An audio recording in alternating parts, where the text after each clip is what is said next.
So we're going to start off with Ms. Vicki Beaumont, and I'll turn it over to her. Are you ready, Linda? Okay. As Bob said, I'm Vicki Beaumont.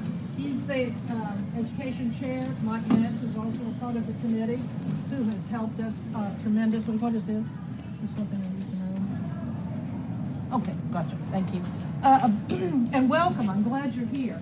I'm just going to start with a few provocative questions and a little Q&A from the audience to see your opinions and what you think. And then Bob is going to go into much more detail about the actual standard. I was going to ask how many judges are here, but there's quite a few of them here, so I guess it's almost redundant to ask, can I see a show of hands for everyone who has actually read the standard? Can I see a show of hands for people that have read the standard and think they are familiar with the standard and could find answers to questions quickly because they know the sections to go to? How many of you feel that way about it? One of the things that I think we have to think about is the standard describes the way our breed is supposed to be. We must never, ever, ever forget that German Shepherd dogs are working dogs. They are not supposed to be primarily show dogs. They are supposed to be primarily working dogs. A quote from the standard itself says that the ideal dog is a working animal with an incorruptible character combined with body and gait suitable for the arduous work that constitutes its primary purpose. And that is an excellent overview of what our breed is. Of those of you that have read our standard and think you can remember a lot of it, raise your hands and ask me, what are some of the things that describe the overall look of a German Shepherd dog? How does the standard describe a German Shepherd dog? Anybody? Noble. Noble? How about strong? Alert? Agile?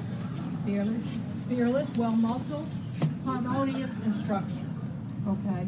Can someone text me and let me know if you can hear the volume? Sorry, I'm trying to hook up volume. Some of these same characteristics that are physical breed over to the temperament portion of our standard. Can someone please text that you can hear this? That are ready to go to work at any time and have the confidence to do it. So it's not one facet, it's multifaceted. The mentality of the dog must correspond to the sound structure of the dog. And they must be able to do it. Type is mentioned and referenced 5 or 6 times in our standard, over and over. So it's important. It wouldn't have been in there so many times if it was not important. Who can tell me how many teeth German Shepherds are supposed to have? John? Yeah. Okay. They're supposed to have 42 teeth. Can anyone tell me, and this is kind of just an interesting question since I have so many judges in here, I'd like to hear what the size, the preferred size is for our breed? You think so? So think about this. This is just food for thought. And I've judged a lot of dogs, and I put a lot of big dogs out. Let me think about this.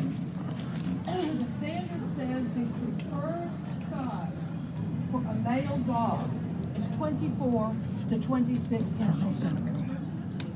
We see Better dogs probably in the shouldn't. ring now that are certainly at the upper end of that and probably over that.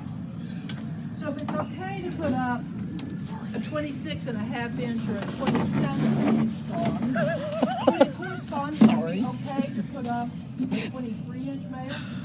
And do you know what that dog would look like in the ring compared with the others? Think about your bitch standard. 22 to 24. Okay? 22 to 24. Raise your hands if you're a judge that has awarded a major award to an adult 22-inch bitch lately. Anybody? I haven't seen them. I haven't They haven't seen that again. Do you know who is it? Over here. That's about the size of my border collie. Yeah. For agility, she measured at 21 inches. Okay?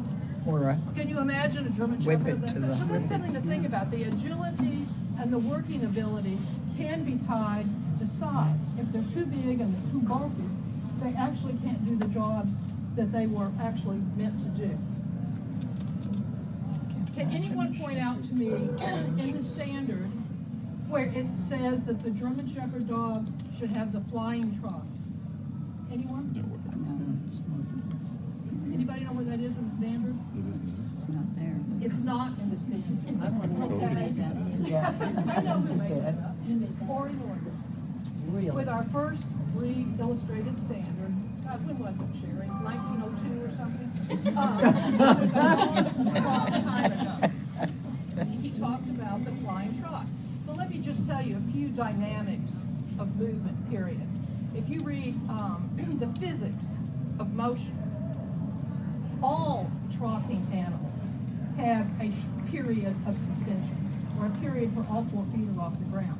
That's a Chihuahua or a German Shepherd. So the flying trot is just a stupid thing to say, because any dog that trots is going to come off the ground a little, okay?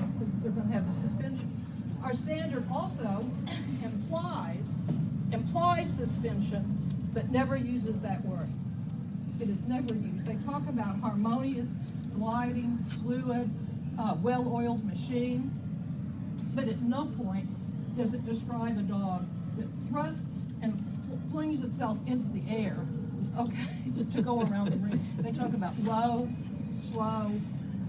The work of our dogs also was originally tending, and we've got some videos of tending dogs. You're going to see that these dogs, for the most part, go very slowly. Some of them almost amble or walk. They go very, very slowly. They do not go at the speeds that we often see in the show ring. If they did, their sheep would probably end up in another country. So this would be a bad thing. If they have to go quickly to gather things back in, they may go into an extended trot, or they'll gallop, okay? But they don't fly around the flock. If you see dogs that work in law enforcement, when they're sent for the bad guys, they don't do a trot. They don't trot out there. I think it would be pretty to see them glide around. They run hell bent for election. And if it's my husband or my son or my nephew's life on the line, I want that dog getting there as fast as they can get there, if they need to do that. Okay. I personally did a lot of search and rescue work, and I saw dogs coming off the rubble piles with bloodied paws because their feet were not good. And I don't hear many people talking about feet, and that is really the underpinning of the dog. So Bob's going to go into a lot more detail about this, but I wanted to give you things to think about, okay? Because these are supposed to be working dogs. Legend has it that the final words of von Stephanus were to, when he goes, take this trouble from me, let my dogs always be working dogs, something to that effect. So we're not here to breed fancy show dogs. We're here to breed and perpetuate probably the greatest breed of dog on the planet, a dog that can do it all. But we have to have the sound structure and the underpinnings to do it. So with that, I'm going to turn it over to Bob, and I thank you for your time.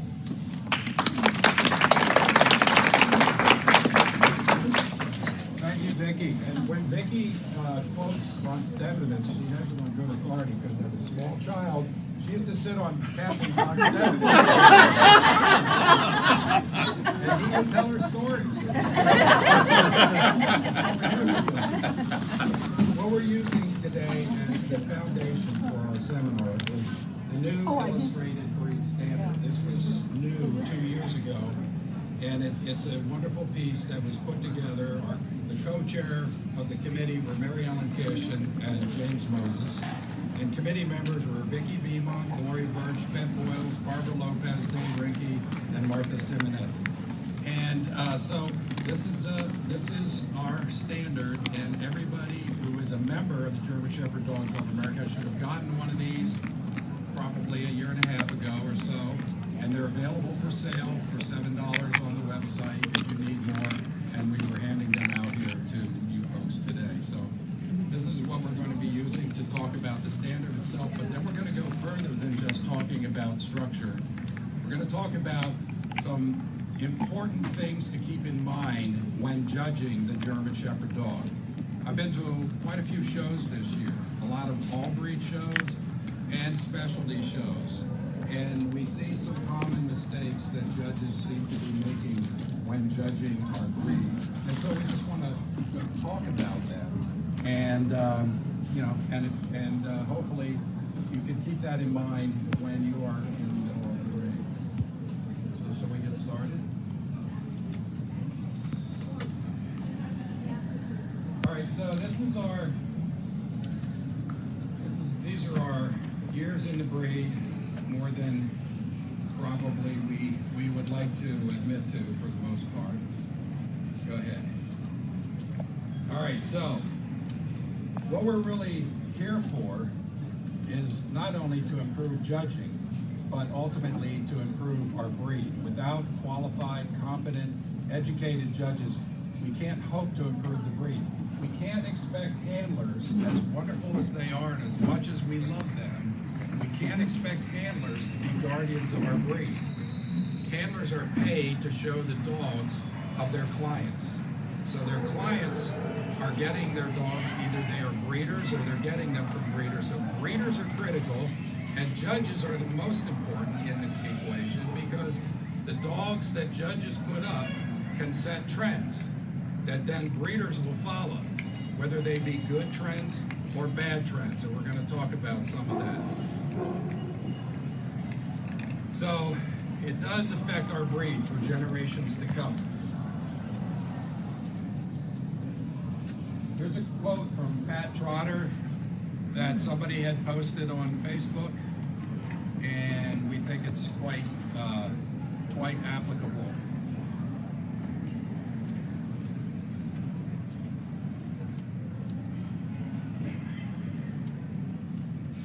Okay.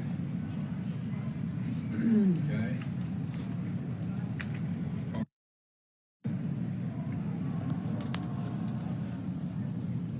So, history and evolution of the German Shepherd dog. I think that what we will do is just really talk about for a minute that this is a herding, it started out as a herding breed, as a tending herding breed, and as people with flocks of sheep had to start moving them from pastures to other pastures. They would often take them through areas in villages or where crops were planted, and they had to have a way to contain the sheep to keep them from damaging crops and so forth.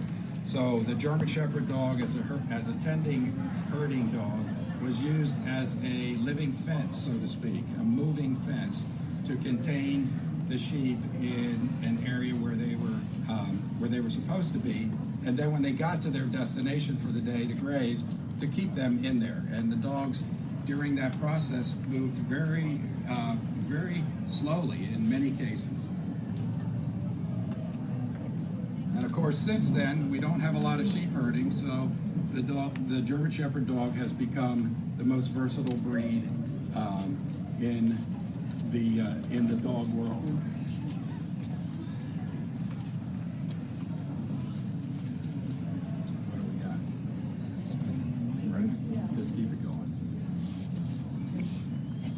All right, general terminology. We should all be familiar with the general terminology of the anatomy. By the way, I think there was a slide we were missing here. I'm not sure what happened to it about breed type. It might be. Might be later. Okay. All right.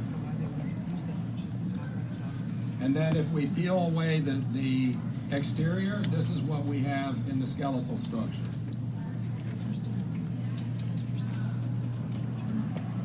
You'll notice under the general appearance is the very first section of the standard. And it's so important. And it talks about strong, agile, well-muscled, alert, full of life. So it sounds like we're talking about an athlete, a working dog. And well-balanced between forequarter and hindquarter.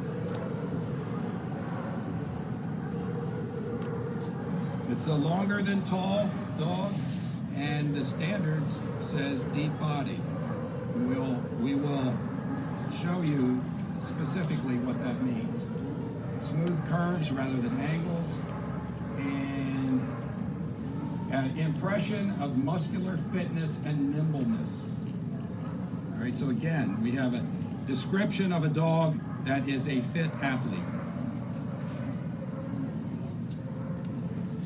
And here is the section on the appearance being one of a look of quality and nobility. We often call it the look of eagles.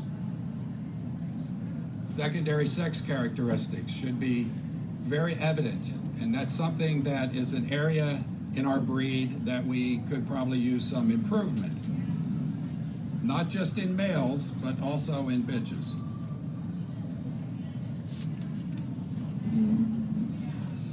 Here is a illustrator, or a picture actually, a photograph of a recent Grand Victor who we think is a very good representative of the breed, being properly structured and being noble and masculine.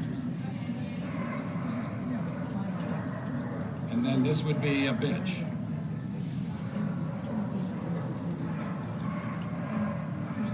And another one. So let's talk about temperament.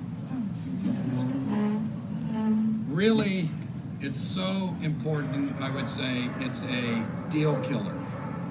If we don't have proper temperament in our dogs, it doesn't matter really what other attributes that particular dog has. It's all about temperament, mentality, and character. So while we often say that they are aloof and not lending themselves to indiscriminate friendships, that doesn't mean that they're so aloof they're hiding behind their handler or their owner. All right, these dogs are supposed to have steady nerves, confident, bold, and stand their ground and accept advances.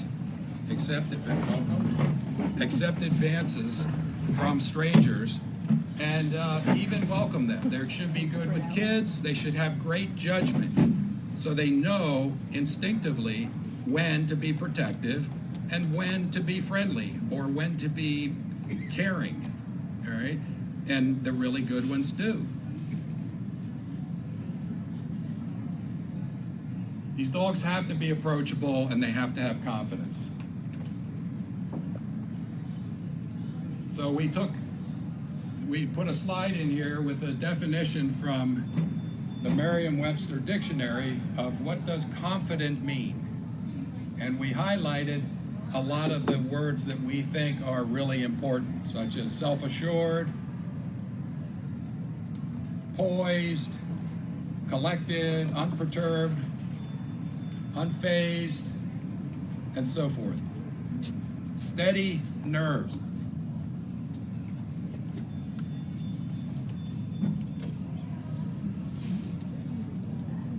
Again, this speaks for itself.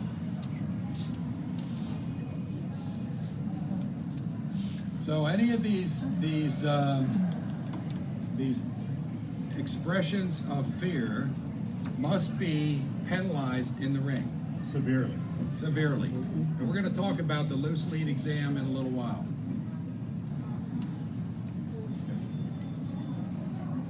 So if you are making excuses for your dog's behavior, your dog is not sound. Yes, I couldn't set it All up. right? This was so fast. That is Thank you. my opinion, but that is my opinion after 50 years of working in all aspects of our breed. Any dog, now typically, a lot of times it's the I didn't have time to do it. behavior during the loose lead exam or during any other portion of the exhibition in the ring. If it's mildly unacceptable, but you can still examine the dog, we typically put the dog at the end of the line rather than excusing it. If you can't examine the dog, you obviously have to excuse it. A lot of times we don't excuse them because we're trying to preserve the small entries that we have nowadays in terms of number of points.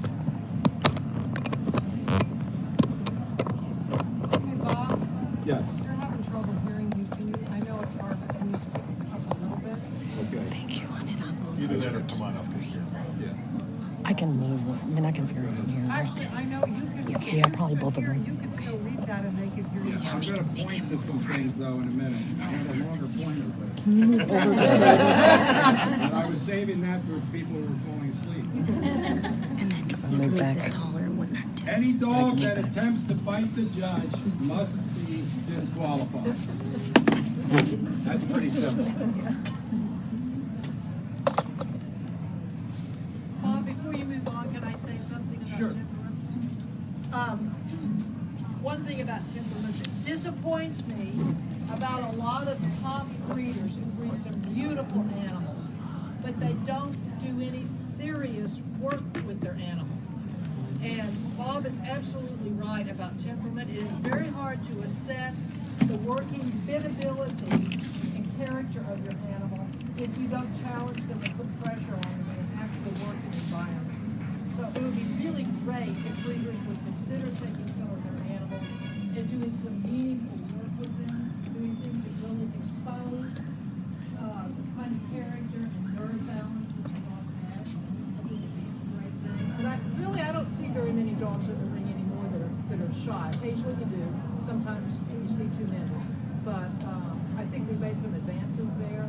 But as breeders, when I was looking for dogs to work with, it's very hard to identify kennels that have high quality animals physically as well as high quality working animals. Actually had meaningful work with highly vulnerable work training. So that's something we need to think about a lot when we do our breeding program. Yeah, and I also want to say that as important as the loose lead exam is, the in-ring loose lead exam is, as important as it is, as useful as it is, you cannot confidently make an assessment or a statement, a broad statement about a dog's temperament or character based on a loose lead exam. It will reveal generally the worst offenders who have not been trained properly to stand and fool the judge, but to say anything about the dog's character shows you don't understand what character is comprised of. It's very multifaceted. So when I speak and I talk about that part of my judging, I never say dog X has great temperament or superb character. I describe their behavior. Their behavior, they passed the loose lead exam, or their behavior was they behaved in a confident way. All you can do is describe their behavior. Otherwise, you're making representations that you really have no way of knowing, and it can come back to embarrass you severely, because I've seen dogs 2 shows in a row where one show they spooked badly, and the next show they stood very confidently. So what are they? You don't know, but you can describe their behavior. All right, so 8.5 to 10 are the proportions. And the length is derived from the forequarter, the croup, the shoulder assembly with a very short loin. We're getting a lot of length in our breed, and so we really need to watch out for that when we're judging, because that's becoming a drag on the breed, too excessive length. A lot of that length is in the loin. That's where we're seeing a ton of it. So those loins are probably 50% longer than they should be. But don't penalize a dog that has a broad thigh or a long croup and a lengthy rib cage, but a short loin. So they may be slightly longer, perhaps visually, but it's not their loin, which is the weakest part. Tell them where we measure from. We measure from the prosternum to the ischial tuberosity. Say that 5 times real fast.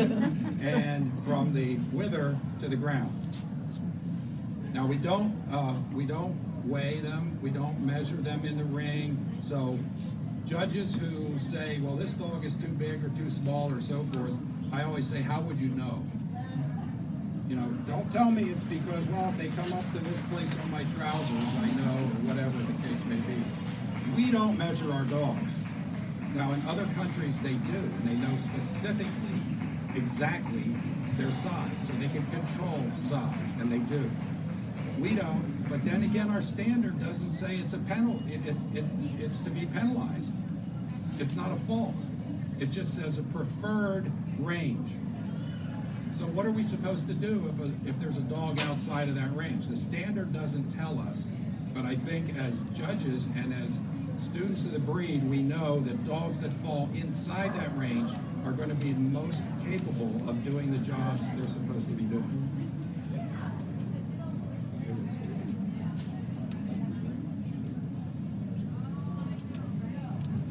How's this? Can anybody hear me? Okay. I'll save my voice a little bit. So here is a illustration of a correct German Shepherd dog. By the way, these illustrations were done by Karina Avila. So you can see 8.5 is the height, 10 is the length, and the proportion.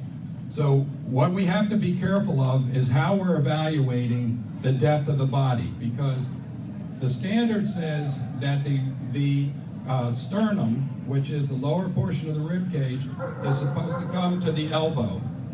Obviously, underneath we have muscle, flesh, and hair. So a dog could be proper proportions, but perhaps look a little deep if they have a lot of undercoat, if they have fringe.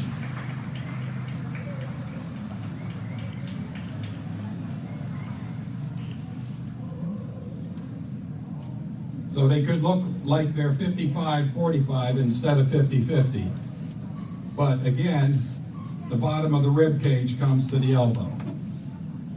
So that's still correct. Okay? This is an illustration of an incorrect. This dog is too deep or short on leg. And this one is the opposite of that, too shallow or high on leg.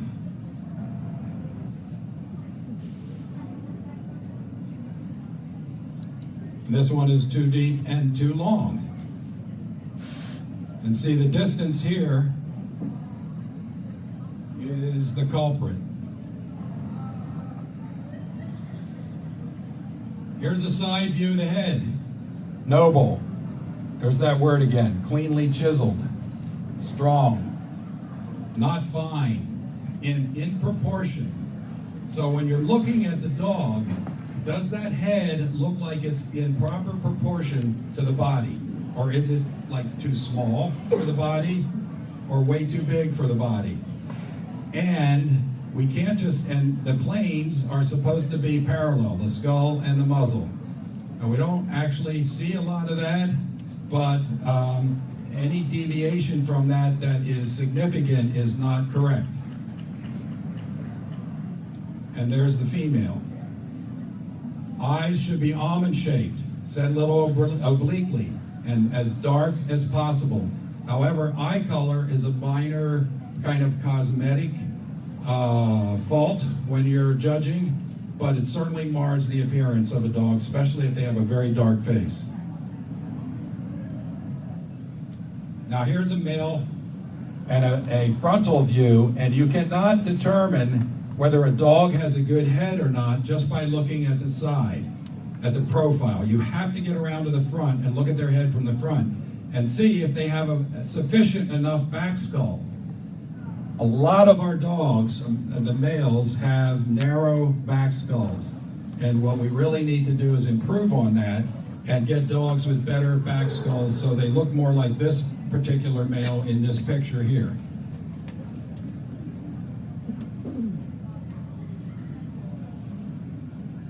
Nose must be predominantly black, otherwise they're disqualified. And we don't want loose fitted lips.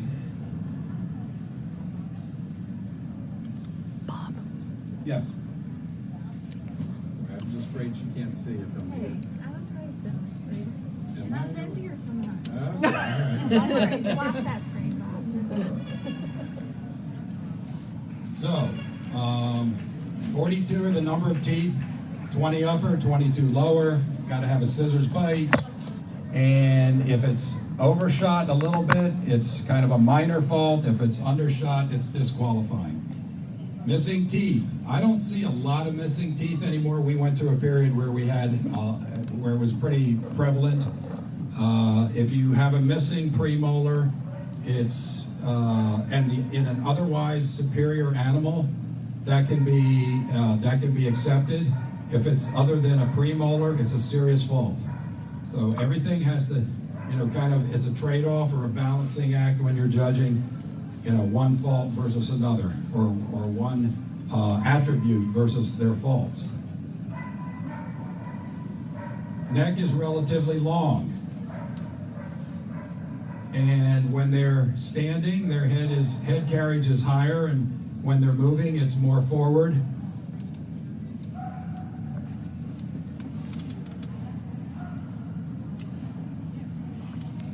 So the first sentence here of neck, top line, and body on this slide, the withers are higher than and sloping into the level back.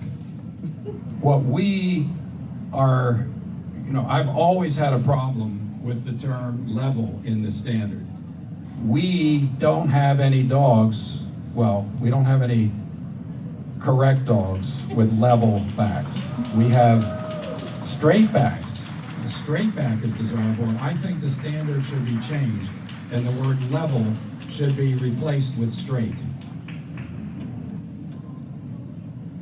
The back should be relatively short in relation to the overall length of the dog. By the way, that blue line there, we studied a lot, Mike and I measured a lot of dogs, and we studied it, and we came to the conclusion that the correct angle for the top line, whether they're standing in relatively kind of a show pose, not in an extremely stretched show pose, or whether they're moving, their angle of their top line should be between 15 and 20 degrees. So if it's steeper than that, it's too steep, and if it's leveler than that, it's too inadequate.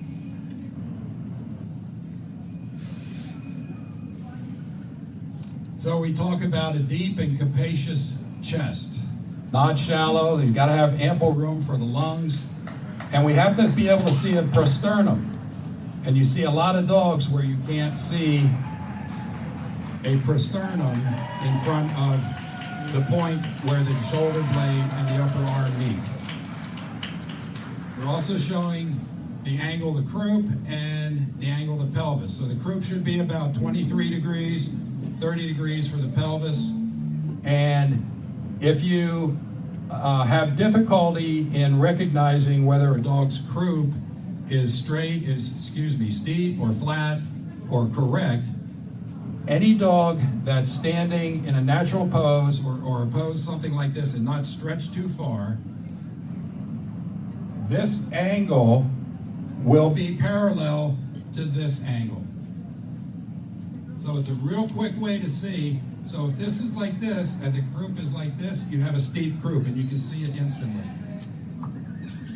I'll add just a little bit about the prosternum. This is an indicator of where that shoulder is placed on that body. So it's something that seems like it's been missing now for a while. People making sure that they've got a half inch to an inch of prosternum that's out past the shoulder. But you gotta get your hands down there and feel that dog. Don't you think a lot of that is because we have a lot of dogs that, while they're fancy movers, they actually have a very short upper arm? Right. And that contributes to the fact that the prosternum isn't as developed. Yep, as it I would should say both the short upper arm, and they have shoulders that are forward and straight. We have a multitude of problems with the shoulders right now, but one of the ways you can tell that is by putting your hands down there, because not everybody kind of feels all of those, placement of those bones. When you get down there and you find out if you've got a half inch to an inch prosternum, at least you've got the layback or lay out right. So Yeah, we're going to go into a little more depth on this here in the next few slides.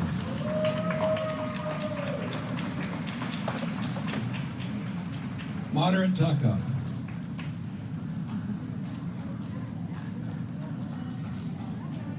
So backs. when we look down on our dogs, when we're standing next to them, we see so many dogs that are very narrow. Those dogs do not have enough width of back to have enough muscling or muscle attachment to be considered strong. All right, and so we want to see a broad back. We still want the kind of flat ribbing, but a broad, strong back. And the tail should be in a saber, and they raise it when they're excited, obviously. Dock tails must be disqualified, and just let me pause for a minute and talk about tails. It's one of my favorite subjects. I can't tell you how many times I watch, and I always look at tails. And if I see a completely dead tail, it's a deal killer for me when I'm judging. If I see a tail that's a little wishy-washy, it goes into the equation, but I'm not happy with it. I want to see a tail that's strong. A tail is an extension of the spine, and as such, it's a rudder for the dog, all right? And it should be strong, and it shouldn't be kicked around by the hocks when they're moving. It shouldn't be laying straight down or hanging straight down when they're standing. And when you go over them with your hands and you lift the tail, it should have strength to it. It shouldn't just feel like it's attached by a broken hinge. We have a lot of faulty tails in our breed, and I can't tell you how many times when I say to somebody, wow, look at the tail on that dog, and they go, oh gee, I never noticed that. I don't look at tails. Look at tails. Every dog you judge, look at their tail and take into consideration whether that tail is healthy or not. So let's talk about shoulder blades, all right? The first sentence in the standard says not placed forward. You think that's important? Many of our dogs have forward placed shoulders nowadays.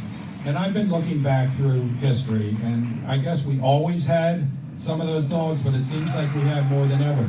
And why is it popular? I'll tell you why. So, if this is correct shoulder and upper arm, by the way, this is referred to as the return of upper arm. If it comes straight down like this, that's a straight upper arm. Short upper arm is short. It all affects how the front legs operate. Also, if the shoulder is straight and it comes up here like this, this joint can only open so far. So the straighter it is, the less far this upper arm can come forward. All right? But what we're seeing as well is this whole thing moving forward. And you can look, and what I always do is see where the elbow, if you draw a vertical line from the elbow upward, it should intersect somewhere on the wither. All right? And so many of these dogs, I draw a line, and it can come up like here. And so what happens is, a dog with really forward-placed shoulder assembly looks like they're reaching out to here. Wow, that must have a great shoulder, great front, right? Watch out for that, because that is a fooler. That's deceptive. The dog does not have to reach out to here to be a good mover. Remember, balance is everything. And we're going to talk in a minute about center of gravity. So here we have also, we're showing pasterns and feet. 25-degree pastern is, some people think it's ideal. I think it should be maximum. I think it should be like 24 or 25, but that's about it. We went through a period some years ago of very bad pasterns, and I see it coming back again, and I think it's very alarming.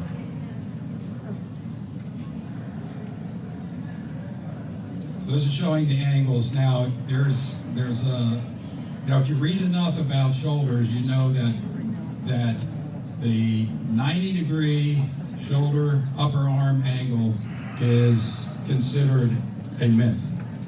They are not 90 degrees. They're usually somewhat greater than that, meaning a bigger number here, so they're not as tight as this. But anyway, we refer to this as a 90-degree angle, and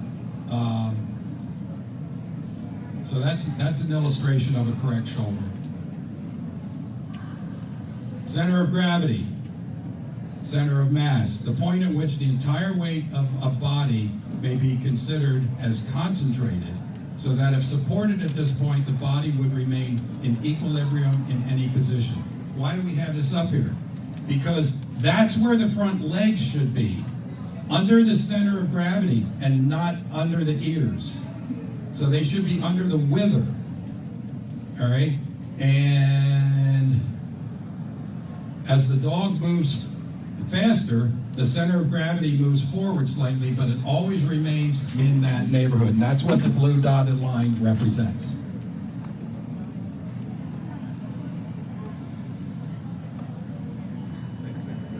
Yep, okay. Here's the shoulder layback and illustrations of correct front, elbows out, and east and west. Elbows in and east and west. So naturally, we want correct fronts. The dog toes out slightly, but their front legs are straight. That's not a serious fault or anything like that. A lot of times, a lot of dogs toe out a little bit because as they move forward, the arm has to rotate a little bit into the center line. So that little bit of outward angle is not a structural defect. And here we show parallel lines when the dog is standing foursquare. So this is how we get our balance. And of course, all of this is depending on whether the dog is structured correctly with the right length of shoulder and upper arm and the right length of upper and lower thigh. Obviously, if the upper thigh or the lower thigh is a lot longer, you'll destroy this equilibrium of parallel lines. When viewed from the rear, we want to see them standing straight, and when they move, we want to see them stroking toward a center line.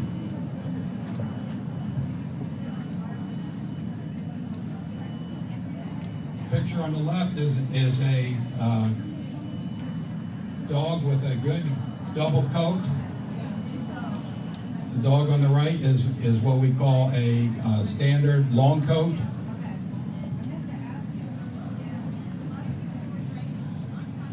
And one other thing about coats, and this is just an aside, a plush coat is very desirable. It's a double coat with a good thick undercoat and guard hairs.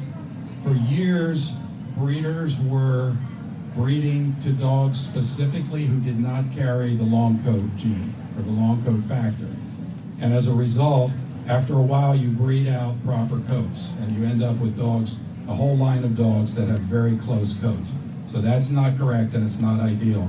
So don't be afraid to breed to dogs who carry the coat factor and get a few long coat puppies. The public loves them. They're usually awesome puppies and make great pets, and you'll preserve the proper coats in your dogs. Here are the variations in color. Who can tell me which is the preferred color when you're judging? All of them. Thank you.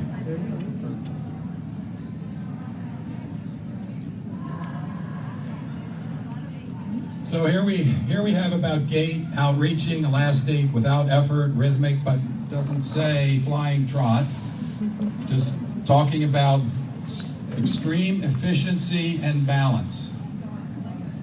By the way, the dog's front feet are larger than its back feet. Going back to when we were talking about the center of gravity, that's because it's more weight carrying. The dog is a rear drive dog, our breed is a rear drive dog, but still 30% of its propulsion comes from the front legs.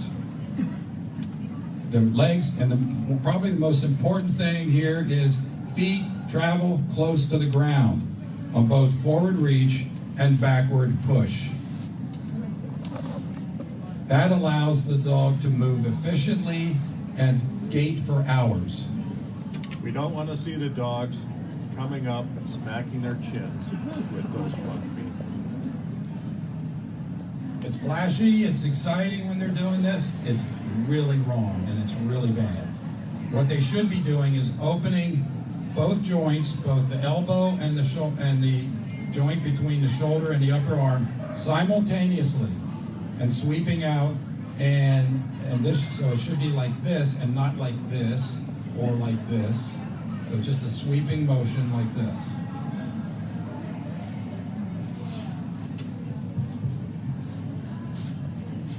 So, as I mentioned, it's a rear drive dog. So the hind quarter is extremely important.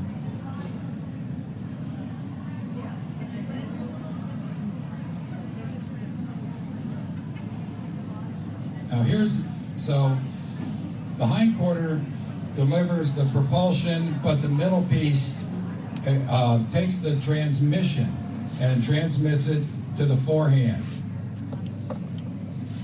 That's why we need a strong back, a short loin, and a higher wither. Because if the dog has a level back, and lower wither, the force of gravity is forcing the forehand, the front half of that dog down, which is then putting stress on the shoulder assembly as they're gating. So here's a picture of a dog that's gating at a moderate speed, and that's a good angle of, or I call it line of transmission, proper extension of forehand and hind quarter. And also, just because, well, we'll do that later. And this one's, I was going to say, it's the grass here that looks like the whole hock's on the ground, but really it's just the toe pad on the ground. The hock is actually off the ground. We have a lot of dogs nowadays that walk or trot on their hocks, which is not good. Here's a bitch at a faster extended trot. Faults of gait of any kind are considered very serious faults.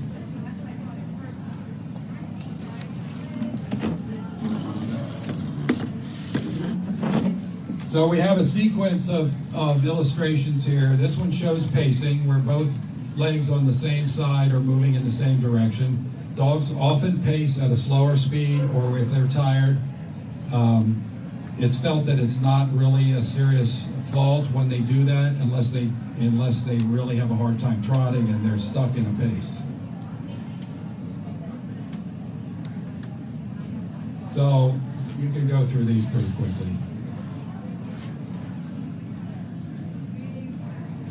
Again, it's just sequencing the gait. Now here's incorrect structure on the side gate. So here we have everything that could go wrong in one dog. Lifting in the front, short neck, probably a short neck could be a result of a straight shoulder blade.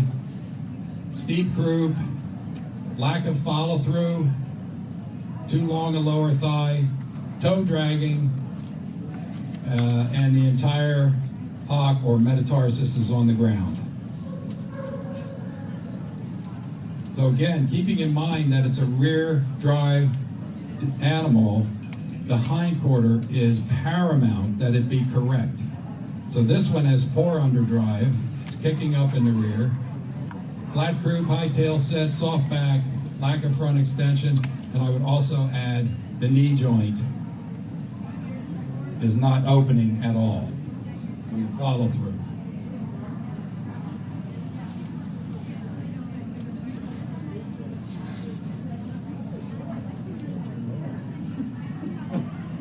And here we are seeing an illustration of Mike's skill in putting animated slides together. Okay. Next. All right, so here we're listing the disqualifications, and I believe there are some proposed disqualifications now: liver, blue, panda, and merle. So no white dogs, dock tails, undershot jaws, dogs with noses not predominantly black, cropped or hanging ears, and any dog that attempts to bite the judge. There's a senior dog, looked pretty good, and a puppy. So the rest of this you can obviously enjoy in your illustrated standard, showing some pictures, photographs of beautiful representatives of our breed doing their various jobs.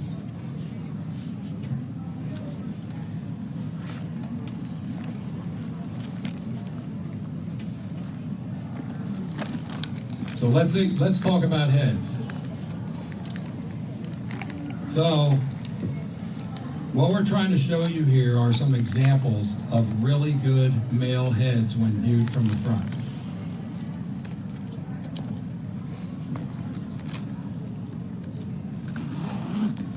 Now, full disclosure, some pictures that we're going to be using in the following slides might be our own dogs, because we have permission, have given ourselves permission to use them. People get funny about this stuff. Some of these are American dogs, and some of these are European dogs that we're showing. These are all good male heads, and you should be looking at your males from the front. Looking for those almond-shaped dark eyes, the broad back skull, the good ear set, something that looks like a male. I think we're into the bitches now. We don't have as many pictures of these. We collect more pictures as we go. And that's full dentition.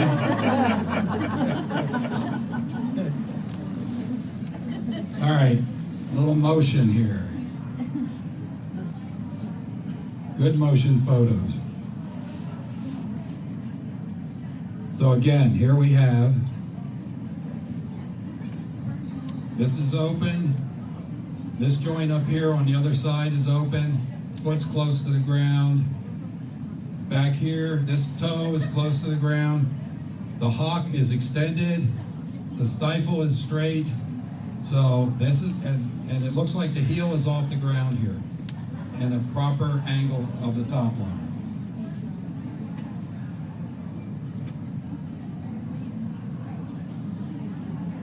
That's another pretty good one. And see how they carry the tail when their tail's healthy? It's a saber. And it's not going to be bobbing and hitting the hocks. In fact, they usually carry it above their hocks.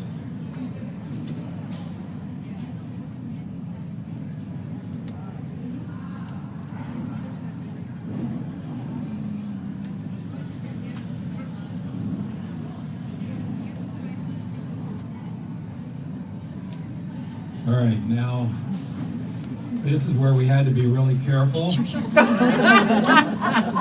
If you see your dog in one of these photos, you might not want to raise your hand and complain about it. We tried to obscure them as much as we could. We've exchanged some pretty funny photos. Sorry.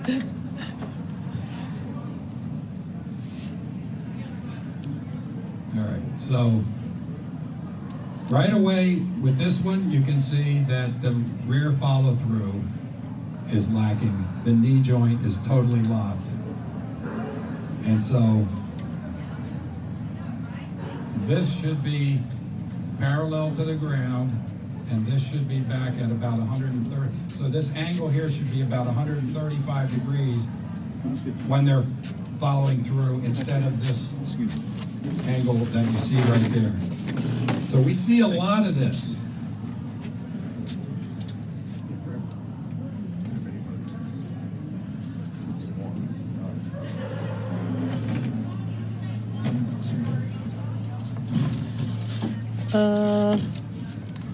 Now you're in the live stream, sorry. You can sit right here. And then a lot of times there's a kick up involved in that in the rear as well. See a pattern, these rear assemblies are not opening. And, I mean, what we're seeing is that a lot of the judges, they seem to focus on that forehand and look at that end of the dog. We don't have enough judges paying attention to that other end of the animal. It's all got to work together. It's got to be a balanced animal. So you've got to have good on both ends. Yeah, I was going to go into my rant in a minute, but I'll go into it now. In my opinion, this is the biggest problem in our breed today. Hindquarters. Okay? Incorrect hindquarters. You're getting too much length of bone, and dogs that do not follow through correctly because they cannot open the hock or they can't open the knee joint. And they might have great forehands, they look flashy for a while, but a dog like that cannot have endurance, and it's incorrect. We're going to show you correct in a minute.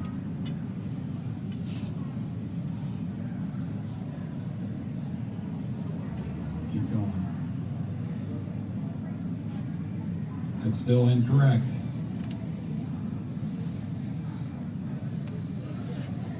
Now we show another problem with forehands. Look how far the front foot is off the ground. It's Al Martin here, so I can use the term, it's reaching from the elbow. Now Al has correctly corrected us and say they're not really reaching from the elbow, but the joint between the shoulder and the upper arm isn't opening, so the dog has to do that. But it's the easiest way to describe it. Reaching from the elbow. They usually have a front foot that's at least 6 inches to a foot off the ground when they're doing it. By the way, these were actual pictures of dogs that we probably found that people have posted on Facebook. These are people's dogs. They posted these pictures. They have no idea how incorrect their own dogs are. And apparently neither do the judges that put them up.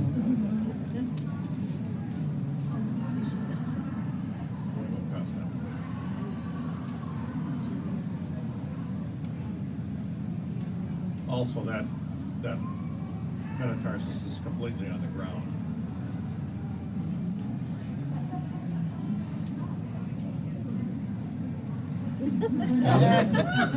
That's a good photo. Whereas this one's kicking up slightly, but and not a good top line either. Got a good work ethic though, really. It's got a good tail. Yeah, it's got a good.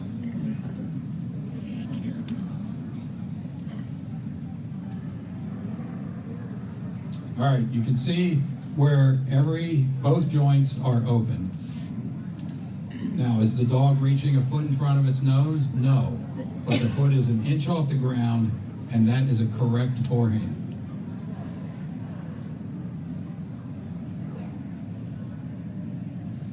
That one is too.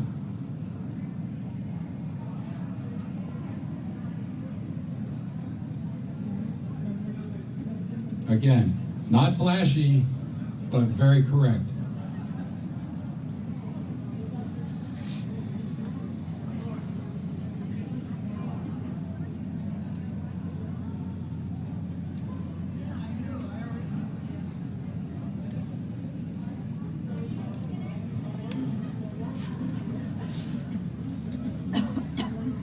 I'm just doing the screen.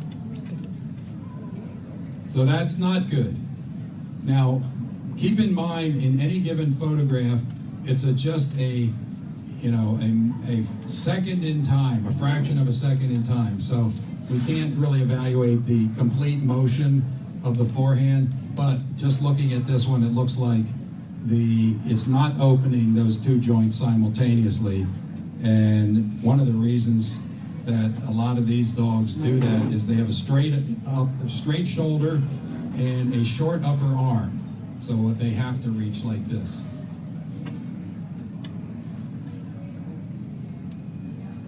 There's another example of very incorrect forehand. And again, these are pictures that are posted on Facebook. People think that's a great front.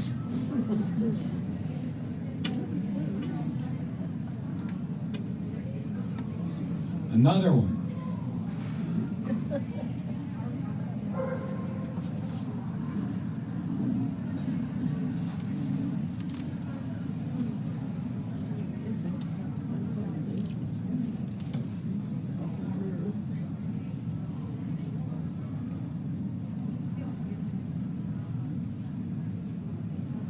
See how the knee joint is open and the metatarsus is in a on an angle going back. still close to the ground. and still close to the ground.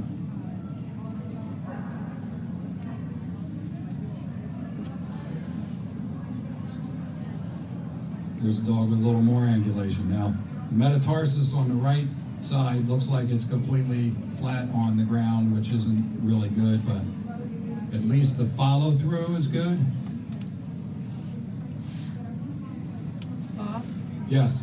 don't you think that's gonna be something else for, I'm sure you're gonna get to, but don't you think that a lot of the dogs that are throwing their whole hock on the ground, some of it's because they're pulling so hard with so much tension on the lead, and it's not a fair way to evaluate the dogs. Exactly. That's a great point, and we're going to cover that in a minute with recommendations for judging. So this is a illustration of ideal hock and stifle opening. So your follow through of your stifle should be at about 135 degrees. So this angle here.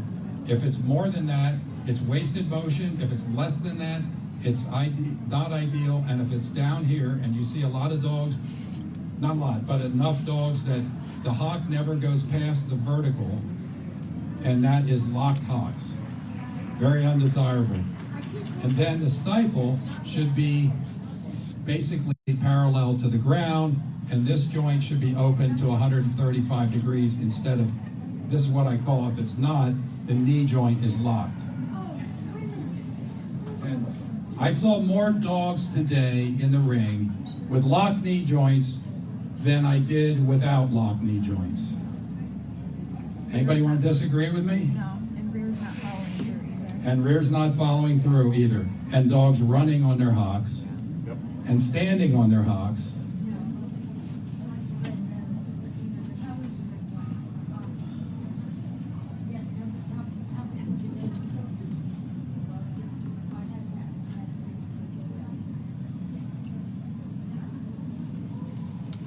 I mean, come on. That's You- how you really feel. I mean, you would post that? I mean, we're gonna print up some tickets for free passes to the education seminar.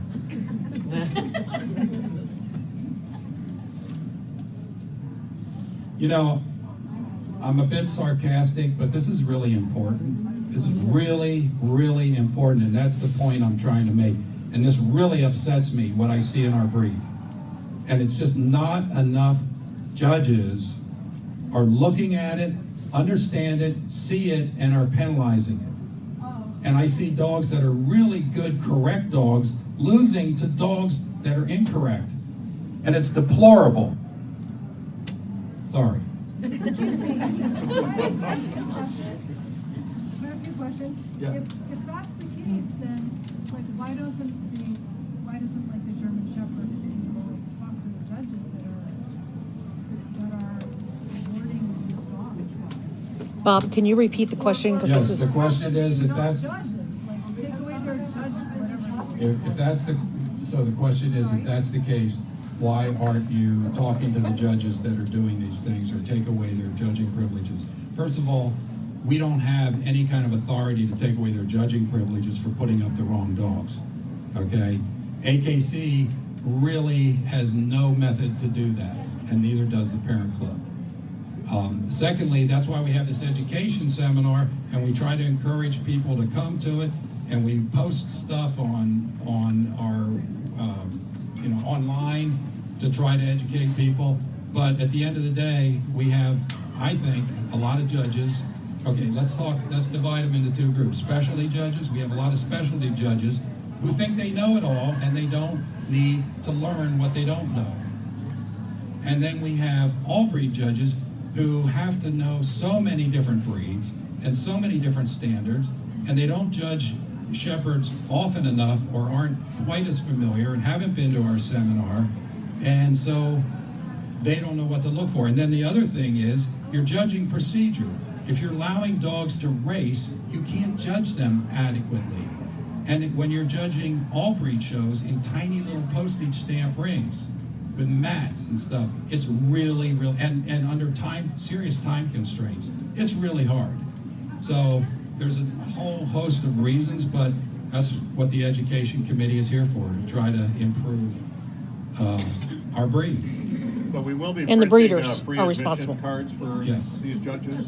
One of my favorite moments in a dog show ever occurred today when futurity dogs were in, and they were going around at breakneck speed, and Gloria Birch, who I think is a superb judge of German Shepherd dogs, screamed at the top of her lungs, "Stop! Just stop!" And she said, "Slow it down. I don't want them racing. Stop it!" And if you continue to race, you got put back. So I thought that was just great today. I'm ashamed I didn't do it in a show. Yeah. Okay, so here's a tending video to illustrate how the dogs actually gait while they're doing their job. I think we have a couple of videos here. These were provided by Julie Deegan. Julie Deegan. Oh, I And a think just couple. one versatility. couple. Yeah, I think she did too. Yeah, she just won I versatility. just watched it, yeah.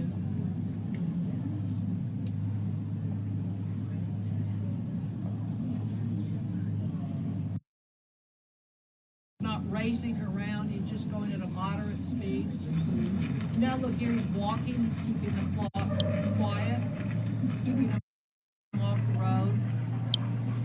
But just a gentle, literally just a gentle trot, that's the key.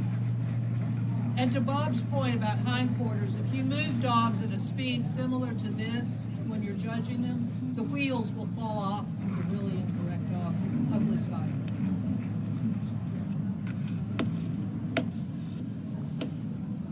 Now, not every one of these dogs are dogs Yeah, that we this is would a- show in the confirmation ring or, are going to be ribbon winners, but they can still do their job, and it's a great illustration of how they do it. And the speed they go at. Right. Yeah, this is really more about the speed and the demeanor than it is about the structure in this particular case.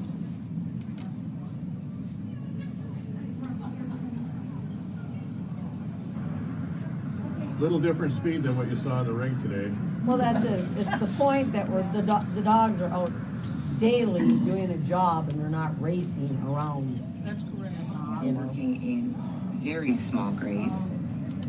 Well, if you know how many Only about times 24 we sheep. screamed and screamed and screamed at And Ken to it's slow down, oddly slow down. shaped But behind then, me. sure as can be, with a lot of the judges, he slowed down to a more moderate speed, and You the come one over that here was on the racing show. jumped right in front of him.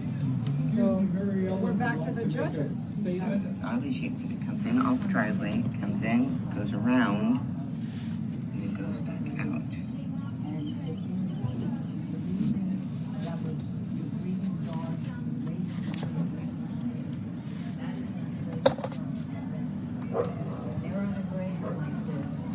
They do not trot fast enough. They go at the speed that you see them, and if they're on one side of the grade, the sheep are trying to escape on the other side. The dog is not allowed to go through the grade. He's got to go around. He breaks into a gallop. That's correct. He does not trot. He gallops around. He can't go through. He's got to go around and stop them. That's my contribution. That's a great, yeah, did everybody hear that? So it was a great explanation, and something Mike had touched on earlier, or Ricky had, that these dogs will, if they need to get to another place in a hurry, they'll break into a gallop, right? They'll run. They're not going to be trotting like their hair's on fire.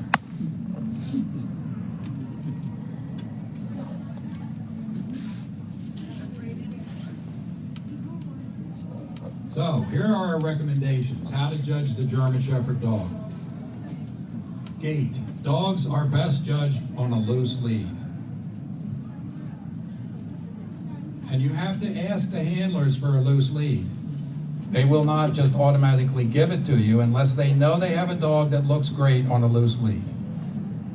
Speed. A moderate trot, which is the primary gait used while tending sheep, is the preferred speed to assess correct structure and motion. Again, there is simply no way you can responsibly judge this breed with it racing around the ring. Racing is not preferred, must be discouraged. I often, when I'm judging, become hoarse from telling handlers, slow it down, don't race, you're going too fast. Examining German Shepherds at a walk can illuminate strengths and weaknesses not visible at a trot. So, what we want you to observe when gating dogs individually, they should be observed for the entire go around the ring.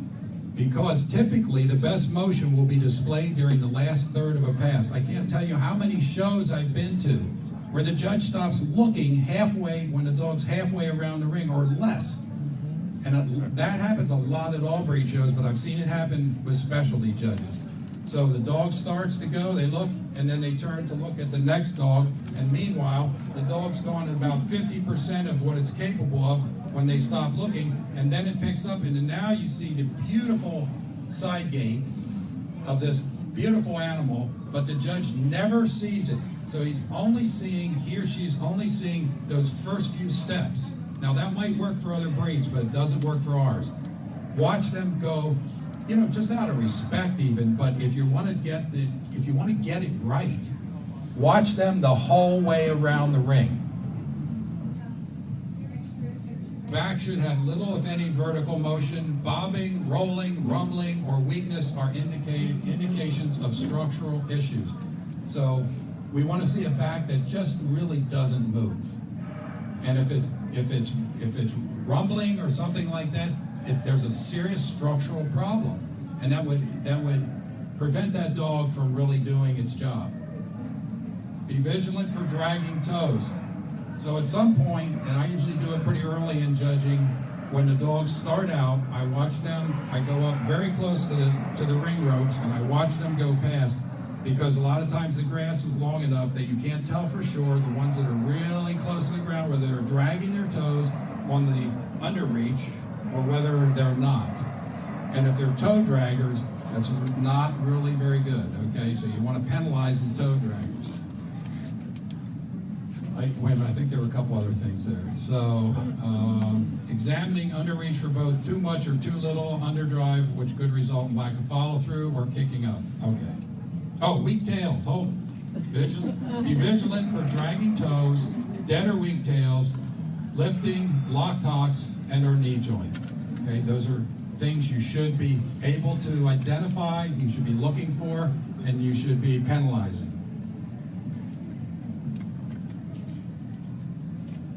I already had said earlier, heads should be viewed from both the front and the sides for correct shape and proportion.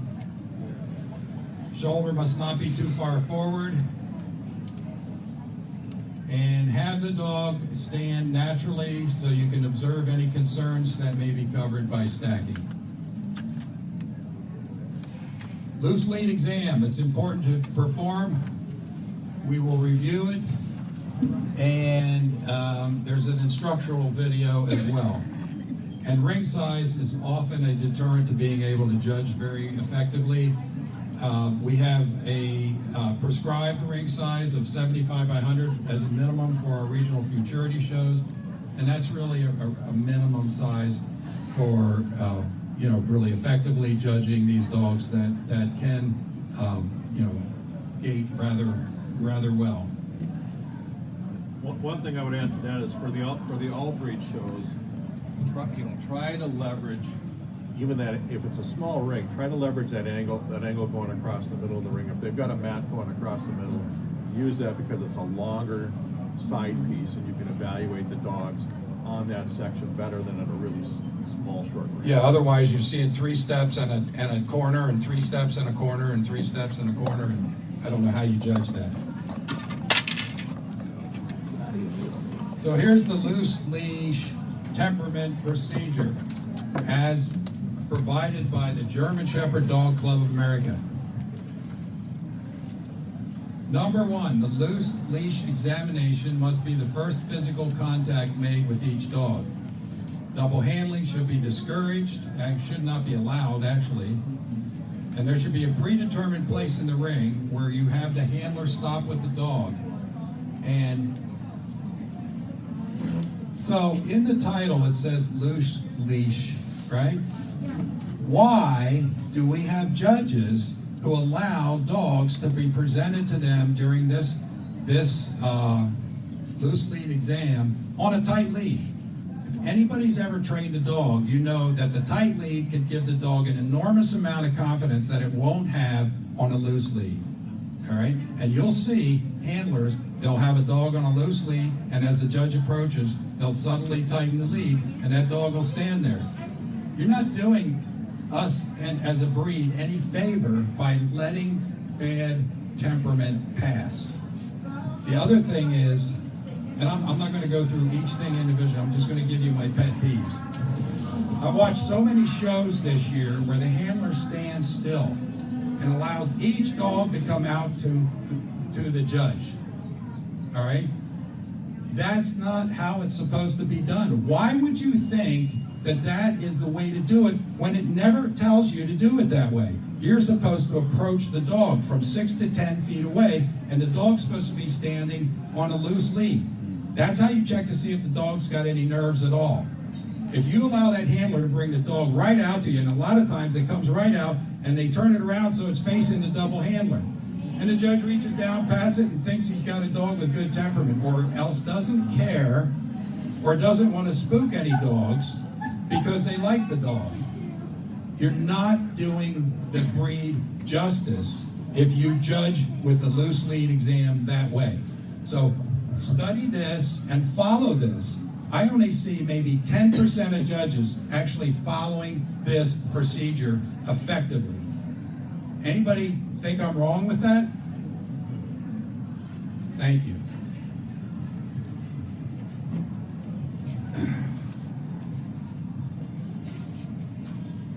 Yep. That's the end. And we need to have a slide that says the end.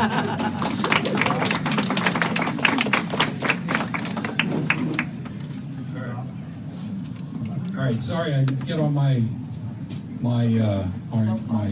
Bob? Yes, Michael. Michael. I just want to throw out on the temperament. Instead of predetermined positions for the temperament. Whoops. I like to move around the ring because I don't want the double handlers anticipating where I'm going to do the temperament test and then doubling those dogs. Well, and that's a good point. I mean, you can move the predetermined spot. And I penalized a couple of dogs yesterday because I knew they were doubled from outside the ring. Even though they seemed fine in the ring with me, the fact that I heard those dogs being called, they got penalized because you don't double your dog unless you know there's a problem. Right, right. And so those are really good points. I always just point to a spot on the ground and say, next one, stop right there. And then I make sure I'm at least 10 feet away. I walk up.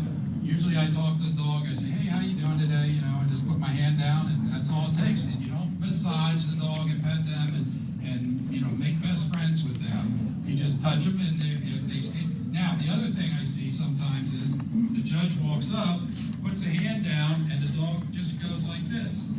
Well, I don't think you went far enough to see if that dog is sound or not. Maybe one more step, and the dog, runs around behind the handle. So, unless that dog is standing still or showing complete confidence, take that extra step and see. Now, I understand your time limitations when you're judging at all breed shows, and I understand too that certain all breed judges are not really comfortable doing this. But actually, I've seen a fair number of all breed judges doing a really good job with this. But please, don't let the handler run the dog out to you and just stand there and let him run him up to you. Stop a distance from you and walk up to them. Just to reemphasize when you started out, and judges have to understand the difference between a dog that is aloof and a dog that is spooky. There are a lot of dogs that you are not their friend, you're not their owner, they should tolerate you, but they should not be penalized because they don't wag their tail and want to jump all over and engage with you. I'm bringing That's my stuff when I'm aloofness, done with just this. tolerating you Right. is I'll bring the sufficient. stuff to your Just completely RV ignore after you. this. That's perfectly fine. Absolutely. Okay? But you know what? I don't penalize a dog that jumps on me with a wagging tail either. Yeah, I wouldn't penalize it, I'm just saying, don't consider it poor temperament because the dog doesn't want to engage you. Right. As long as they stand their ground. Absolutely. All right, good points. Can you speak up a little? Yeah, I think he did this in Canada when he was judging. When you bring the dogs out, not for the temperament test, but if you're comparing a few of them and let them stand naturally, because a lot of times the handlers are preparing to have them free stack or stack them, but if you're having them stand naturally and circle the dogs and see their rears naturally and their fronts, you can also check their temperament too. Because a dog, if they're scared of you or they have an issue with their character, they're not going to want you going and zigzagging around them to see that. Right, good point. Besides, when I judged Canadian National last month, besides the loose lead exam, I also had the dogs in the line, and as I walked down the line to look at their head pieces and so forth, I asked each handler to stand back from the dog and have the dog on a loose lead. And so then that way I not only looked at it, but I approached it again and went back the line. Sometimes you can catch the ones who are not sound, but pass the loose lead exam, initial one, and you'll catch them off guard. And really, that's what it's all about. I mean, we're not trying to embarrass anybody or anything like that, but we're trying to improve the temperament in our dogs by not rewarding dogs who aren't sound. It's really that simple. All right, so next we're going to go down to the ring, one of the rings anyway, if we can use it, and have a hands-on portion of our seminar. You'll have score sheets, and you'll be getting to examine dogs and have a chance to place them on your score sheet. Nobody's going to be grading them, but it's just a method to give you experience with it and to confirm to the AKC that you were involved in both portions of our education program. For those of you on live stream, we are not going to be doing this portion. These are people's personal dogs. And so for that reason, the live stream will cut off now for this portion of the education seminar. Thanks everybody for watching. Yeah, and thanks Linda Bankhead for live streaming this. We really appreciate it.